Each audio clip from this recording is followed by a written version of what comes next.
Hey guys, welcome back to Josh and Eman. I'm Eman, and I don't know about you, but I'm turning 21 this year, and I've been thinking a lot about what it means to be an adult, and when does one exactly become a grown-up. I mean, when I was 10 years old, I would look up to high schoolers as the grown-ups because they could drive a car and they were so much bigger and smarter than me. But when I became a high schooler, that definition changed. The college kids became the grown-ups because they had graduated high school, they knew what career they were going for, they had life figured out. And now that I'm a college student myself, I realize that I don't have everything about life figured out, and I don't exactly know where I'm going. And it's almost like adulthood has become this ever-receding, constantly changing, unreachable ideal. And as I become older, I understand more and more that there's no exact point or line that needs to be crossed, and then poof, you're magically an adult. In a more primitive tribal society, the point when someone becomes an adult is usually pretty clear.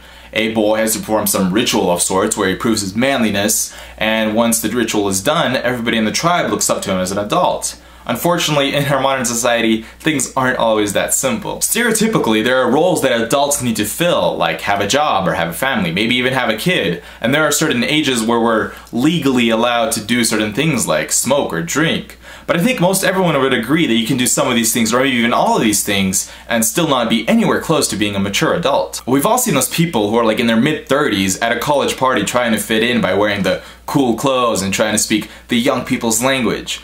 Being a certain age doesn't always accurately predict someone's maturity. It seems that true adulthood lies in something more metaphysical than growing pubic hair or being allowed to rent a car. There are certain things that growing up brings with it that are hard to escape.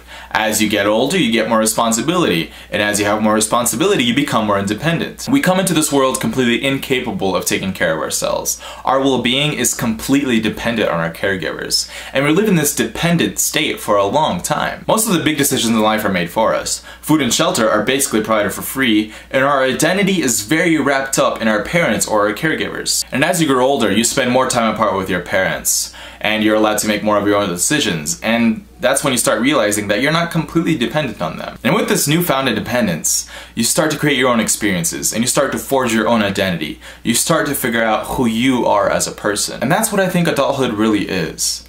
I mean, this process is very different for every person. It may take some people longer than others to provide for themselves and come up with their own ideas and beliefs. But eventually, there'll come a time when you'll stop and look at your life. You will look at the direction it's going, look at the people around you, and you'll say to yourself, you know, maybe life's not perfect, but I like where I am, and I like where I'm going.